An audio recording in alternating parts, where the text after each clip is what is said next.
Mia Torres woke up in a drainage ditch 3 miles from her house, with dirt under her fingernails and no memory of leaving her bed. She lay still for a moment, staring at a strip of gray sky through the culvert's mouth, and made herself breathe slowly, the way her mother did during thunderstorms. Her cheerleading shorts were torn at the hip. Her palms stung. Somewhere close by, water dripped in a steady, patient rhythm, and underneath that sound was another one, a low, wet clicking, like a tongue against teeth, coming from deeper in the tunnel behind her. She did not remember deciding to run. She only remembered running, the culvert walls blurring past, her lungs burning in a way that felt less like panic and more like relief, as if her body had been waiting all 16 years to finally be used for something. By the time she reached the chain-link fence at the edge of the Baldwin Park subdivision, the sun was coming up, and she had scraped both knees climbing over it. She walked the last half-mile home in last night's clothes, rehearsing an explanation for a sleepover that had never happened, and let herself in through the garage before her parents woke. In the bathroom mirror, she checked her reflection out of habit. Nothing looked wrong.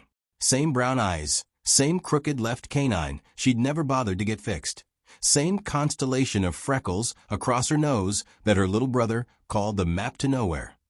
She looked in every visible way, like exactly what she was supposed to be, a mostly average junior at Baldwin Park High, third alternate on the junior varsity cheer squad, unremarkable candidate for class treasurer, girl who kept a running list in her phone of shows to watch and never watched them. It was only when she peeled off her ruined shorts that she found the mark. A thin black line, no wider than a hair, traced along the inside of her forearm from wrist to elbow, faint as a vein seen through skin, except it moved. Not fast. Just a slow, deliberate pulse, like something underneath was breathing. She pressed her thumb against it.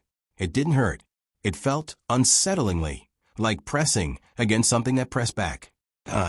She told no one, which was easier than it should have been, because for the rest of that week, nobody seemed to notice anything different about her at all, except that she was different, in ways she was only starting to catalog. Sound arrived first, and it arrived violently. On Tuesday, in the middle of pre-calc, she heard Mr. Okafor's watch ticking from the front of the room, 3 individual heartbeats belonging to 3 individual students, and, faintly, unmistakably, something wrong 2 floors down in the boiler room. A rhythm that didn't belong to any machine she knew, a clicking that matched the sound she'd heard in the culvert. She put her head down on her desk and breathed until the noise organized itself into something she could tune past, the way you learn to ignore a fridge hum. And nobody asked if she was okay, because nobody was looking. By Thursday, she could read a room the way she used to read a sentence, instantly, without trying. She knew when Coach Reyes was about to cut someone from the squad roster before he opened his mouth, could feel it as a kind of pressure change, like the air before storm. She knew her mother was worried about money again, though her mother said nothing, because worry apparently had a smell, faint and metallic, like a coin held too long in a closed fist. And she was hungry in a way that had nothing to do with food. It sat behind her sternum, patient and enormous, and it did not go away no matter how much she ate. It only quieted, very briefly, in the hour after she came back from the culvert, as if that one reckless midnight run had been a kind of meal. She started sneaking out again on Friday. She told herself she was testing a theory. The truth was closer to an itch she couldn't reach any other way. The boy waiting for her at the tree line behind the middle school looked, at first glance, like any other kid from Baldwin Park. Maybe a senior she didn't recognize, tall, dark-haired, dressed like he'd raided a thrift store for clothes that fit him wrong on purpose.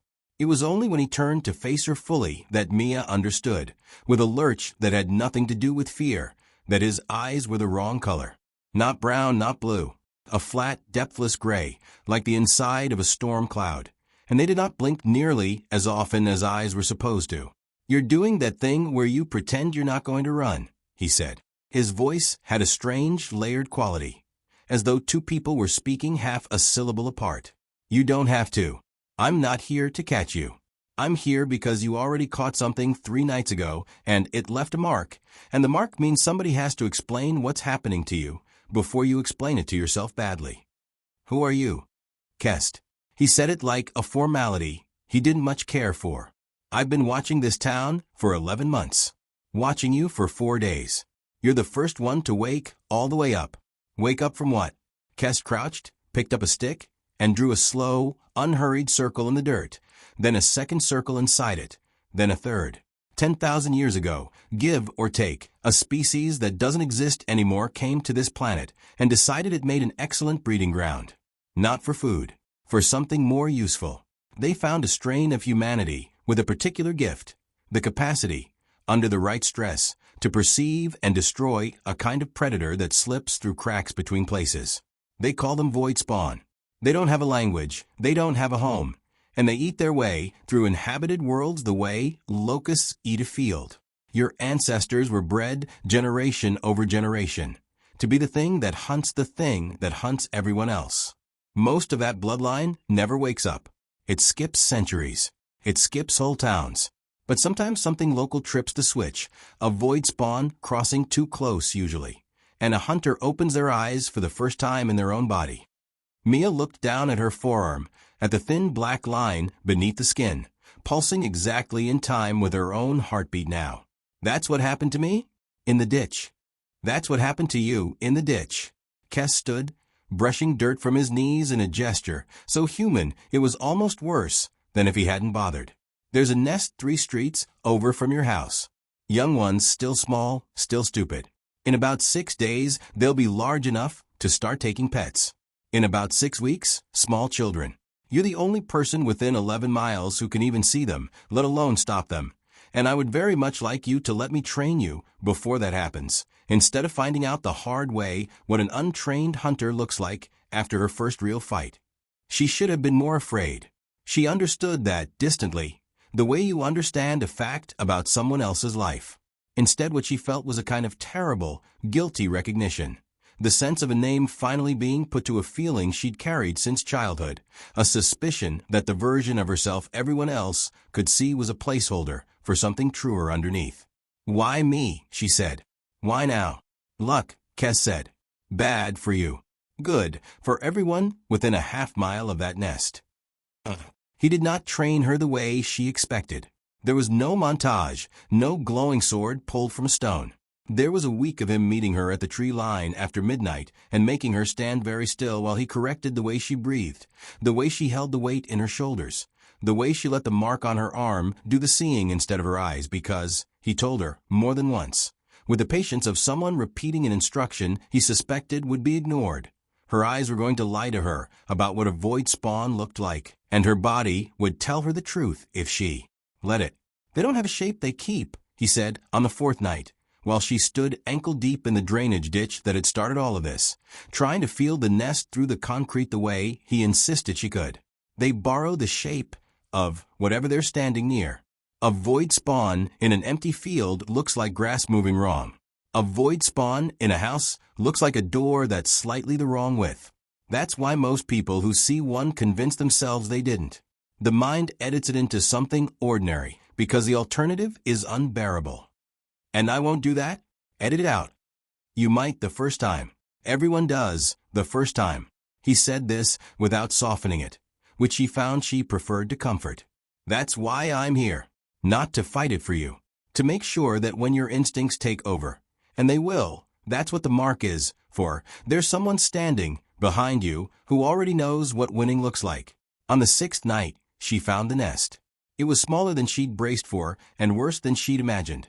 A cluster of shapes tucked into the crawl space, under an abandoned pool house 2 streets from her own bedroom window. Visible to her only as a wrongness in the dark, a patch of shadow that didn't fall the direction the streetlight said it should.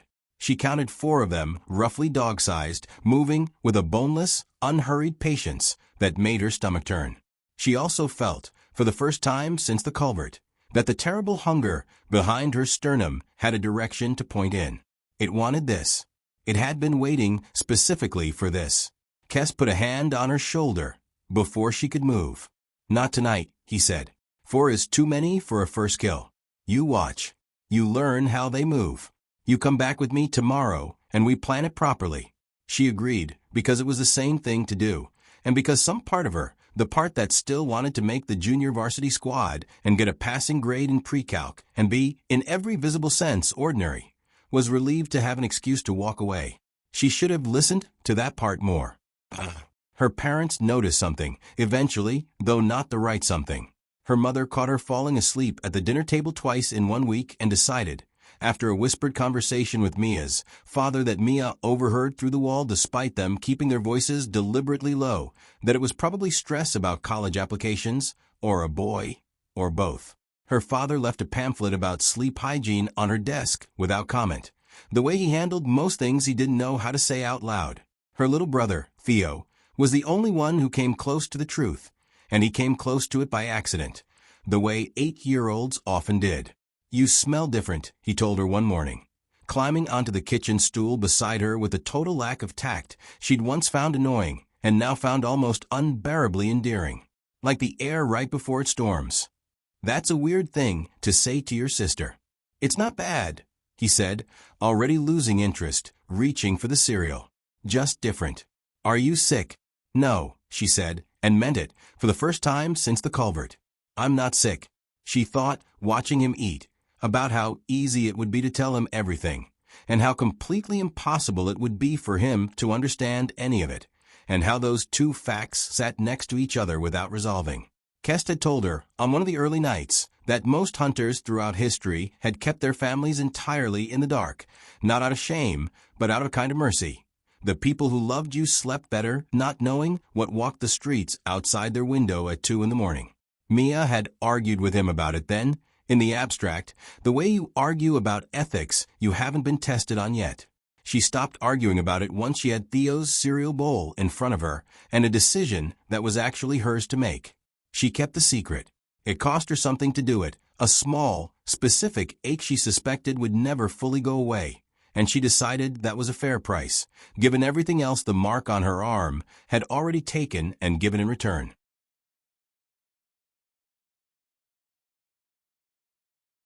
The trouble was that Kest was not the only one watching Baldwin Park.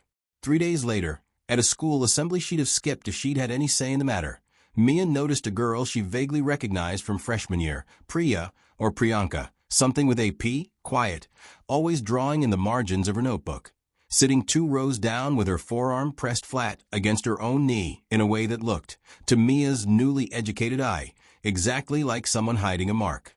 Their eyes met for less than a second. It was enough. They didn't speak that day. They didn't need to. But that night, Mia found the girl, Priya Aldana. It turned out sophomore, quiet on purpose rather than by nature, waiting at the same tree line where Kest usually met her, arms crossed, jaw set like someone bracing for an argument she'd already decided to win. "You know what's happening to us," Priya said. It wasn't a question. "There's a man. Gray eyes. He's been in my head for 2 weeks, telling me I'm not allowed to fight anything until he says so." "Kest," Mia said. "He's not. He's trying to help. He's trying to run us," Priya said. "There's a difference. You ever notice he decides when we train and what we're allowed to know, and how fast we're allowed to get good at any of it? My grandmother used to say that anybody who tells you they're protecting you by keeping you weak is lying about at least one of those 2 things." Mia opened her mouth to defend him and found, to her own surprise, that she couldn't finish the sentence. Because Priya wasn't wrong. Kest had never once let her actually finish a kill. 6 nights of training, and every single time they'd gotten close to something real, he had put a hand on her shoulder and said, "Not tonight." "He said I wasn't ready," Mia said slowly. "He's had 4 days with you," Priya said. "How ready did you feel 3 streets over from that pool house?" The honest answer, the one that scared her, was ready enough. More than ready. The hunger behind her sternum had known exactly what to do. It was Kest's hand on her shoulder that had stopped her, not any uncertainty of her own. "There are more of us," Priya said, softer now, like she was testing whether Mia could be trusted with the rest of it. 6, that I've found so far, all woken up in the last 2 weeks, all with some version of Kest or somebody like him following us around telling us to wait. I think the nest under that pool house isn't the only one. I think it's not even the biggest one. And I think whoever these, Ashari, he called them Ashari to me too, I think they don't actually want us fighting yet. I think they want us scared and grateful and small, so that when they finally do let us off the leash, we do exactly what we're told and never ask why we waited so long. That's a big theory to build on one bad feeling. It's not a feeling. Priya pulled a folded sheet of paper from her jacket pocket, dense with her own handwriting, dates and names, and small hand-drawn maps of the neighborhood, with X's marked in 3 separate locations. I've been keeping track since the day I woke up, because keeping track is the only thing that's ever made me feel less crazy. 3 nests, minimum, inside a mile of this school.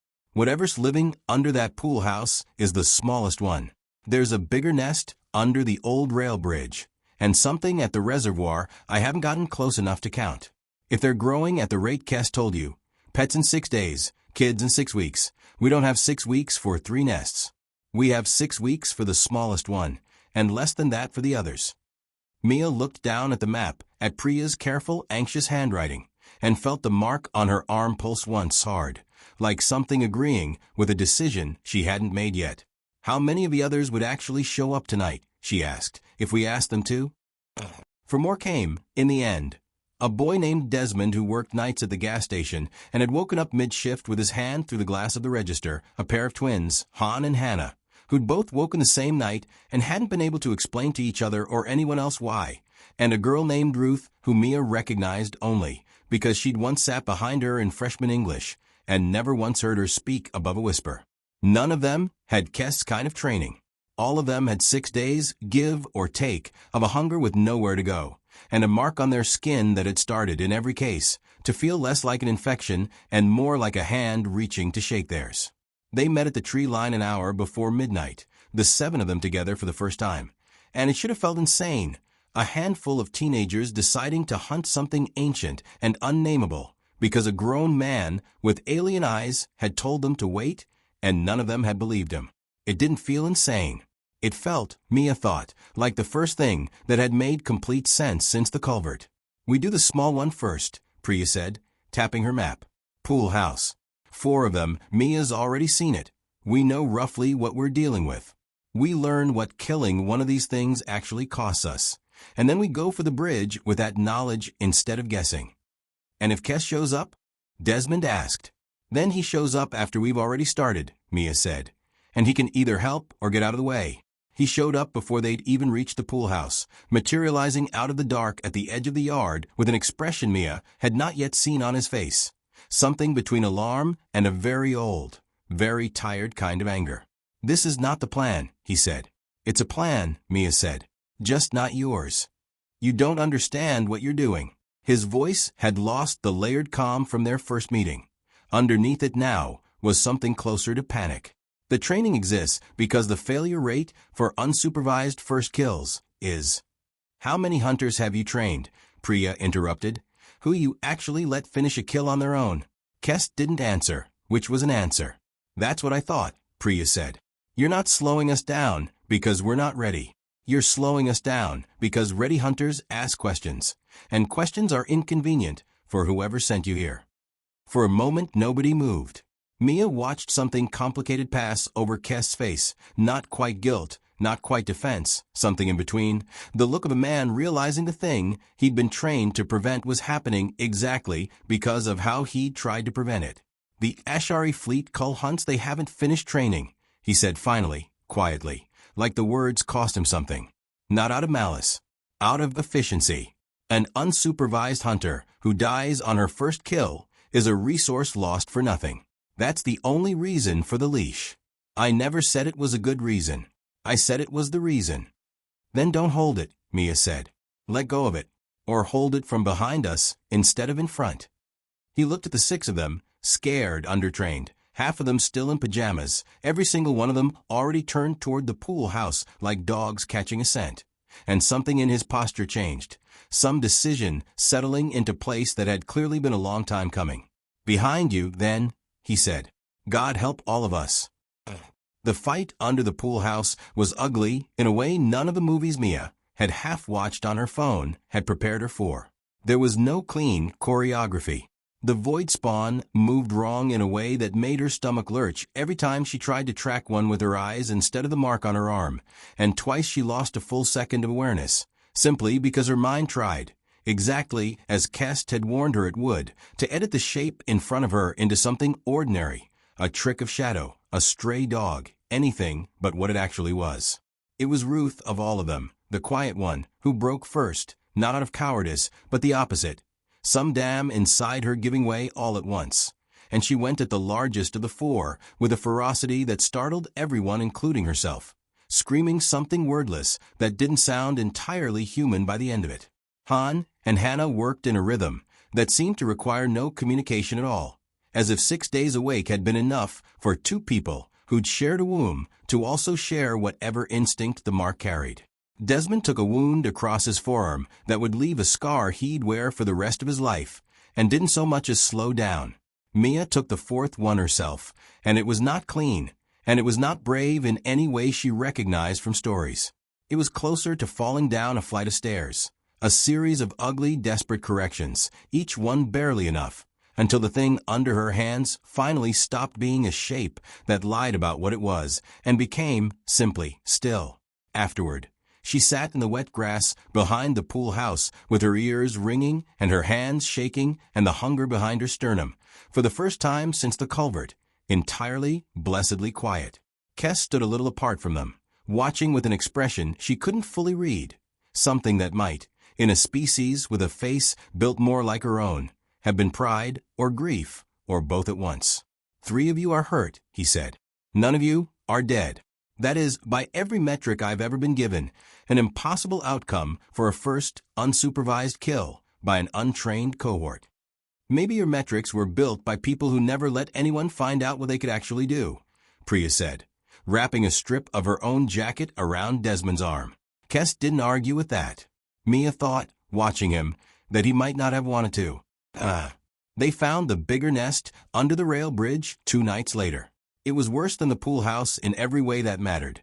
A dozen void spawn instead of 4, packed into the dark beneath the trestle in a knot that seemed horribly to breathe as a single organism rather than 12 separate ones. Mia felt the mark on her arm go cold rather than hot, an instinct she hadn't learned from Kest and didn't have a name for, and she understood, without being told, that this was not a fight to win by charging in the way they had the first time. They didn't. Priya's maps became something closer to battle plans over the following 2 nights, and when they finally moved on the bridge, it was in a formation Han and Hannah had worked out between themselves without a single spoken word, twins funneling the pack into a choke point under the trestle's central support, Ruth and Desmond holding the mouth of it closed, Mia and Priya taking them 2 and 3 at a time as they came, until the knot of shadow beneath the bridge had unraveled into nothing at all. Kes stood at the tree line the entire time, arms crossed, saying nothing, and Mia understood that his silence had become its own kind of trust. The reservoir nest a week after that turned out to be smaller than any of them had feared and stranger than any of them had expected. Not a cluster of void spawn at all, but something Kest called a seed, a single dormant one buried in the silt at the water's edge, waiting, patient on a scale none of them could fully comprehend, for a town large enough and careless enough to grow into a proper hunting ground around it. Killing it took less than a minute. Understanding what it meant took considerably longer. They don't wait for a crack to open, Kes told them afterward, standing ankle-deep in reservoir mud with an expression Mia had started to recognize as his version of unsettled. Sometimes they plant one and wait for the world around it to grow large enough to be worth the trouble. Baldwin Park has had that thing sleeping under its water table for longer than the town has had a name. You didn't just save it from 3 infestations. You caught it before it became something worth infesting at all. Kest was there for both of the later fights, not leading, not holding anyone back, just present, correcting a stance here, calling a warning there, the way she imagined a good coach might, if she'd ever actually had one. He still flinched, visibly, every time one of them ran toward something instead of away from it.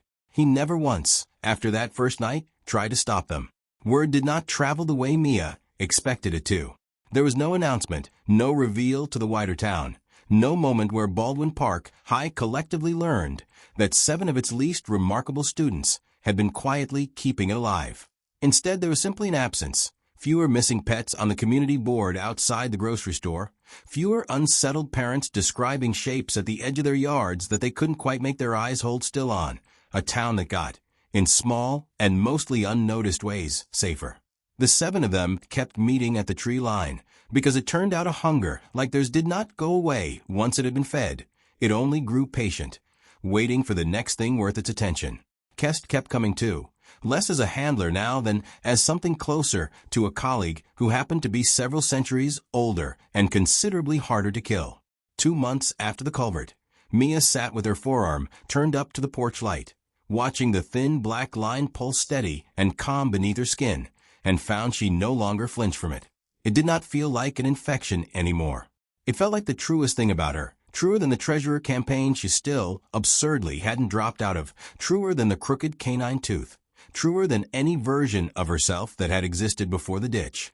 Somewhere out past the reservoir, past the edge of what any of them had mapped yet, something else was almost certainly beginning to stir, drawn by whatever ancient signal drew void spawn to a world like this one. Mia found, turning the thought over, that she wasn't afraid of it. She was, if anything, a little bit impatient for it to arrive. Because for the first time in her life, she knew exactly what she was for. And whatever species had once decided humanity made a convenient, obedient breeding ground for its wars had made, she was fairly certain, the single worst miscalculation in the long, quiet history of the galaxy. They had not bred a leash. They had bred a fuse. And it was already lit.